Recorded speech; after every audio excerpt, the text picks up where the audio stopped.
The heart has 1, 2, 3, 4 chambers? That can't be right. This is just what the doctor ordered! Hi, I'm Dr Nishant Joshi and welcome to Just What the Doctor Ordered, the show where I give you your weekly dose of vitamin cricket. Let's start the show. This is just what the doctor ordered! This week I wanted to talk about a problem that has vexed England's cricket fans for quite a long time.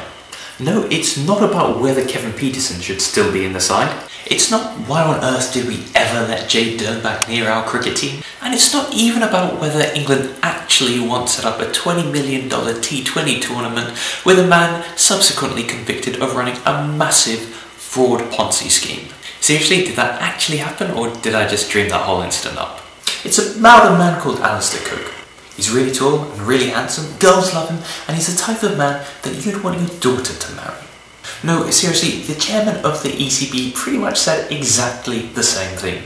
Giles Clarke said he and his family are very much the sort of people we want the England captain and his family to be. Which is great, of course, but I'm beginning to see how it benefits England's World Cup prospects when Alastair Cook comes from a middle-class family instead of, say, an extended family of cocaine dealers and crack whores. And while we're on the subject, Giles Clarke also said this.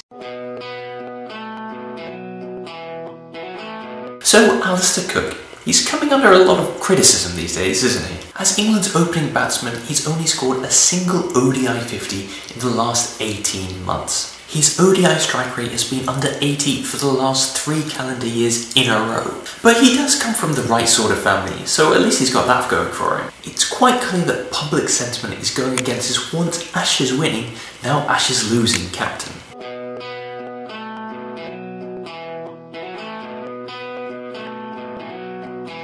So why is Alastair Cook still ODI captain and opening batsman for England? Just think about it. Would Alastair Cook make it into any other side in the world at any position? Yeah, well, he's probably not making it in there ahead of David Warner or Hashim Amla or Tilakaratne Dilshan.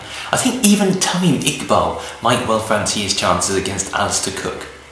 No offence, Tamim. And it's not as if England don't have alternatives to Alastair Cook.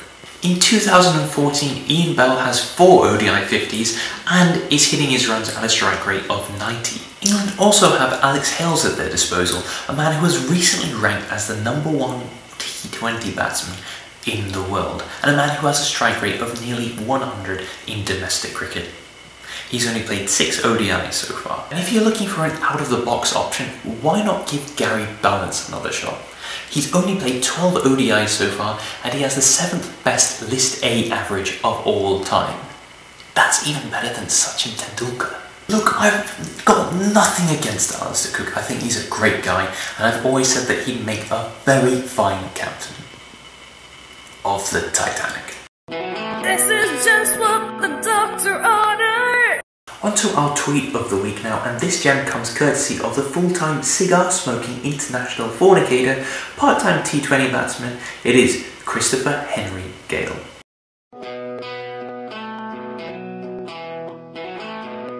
On December the 1st, the West Indies Cricket Board released a terse statement that simply said that for the forthcoming Test series against South Africa, Chris Gale has been replaced due to injury. Now apparently Chris Gale might be struggling with a bit of a back strain. But the good news is he does seem to have recovered well enough to be carrying this whole Jeroboam of champagne. We wish him well in his recovery. This is just what the doctor ordered! On to our viewer questions now, and thank you all very much for tweeting in using the hashtag JWTDO. This week's question comes from Kiwi Bjorn, who asks, how far do you think the Black Caps will go in the World Cup? Well, Bjorn, thank you for your question, and if history is anything to go by, then it looks like the Kiwis will put in a few good performances in the run-up to the World Cup, then they will be described by everybody as dark horses, thereby nullifying the very premise of the phrase in turn making them, well, just horses. Until next week, I've been Dr Nishant Joshi, and you've been watching Just What the Doctor Ordered. If you like this video, please do click like and subscribe, and I'll see you next week. This is just what the doctor ordered!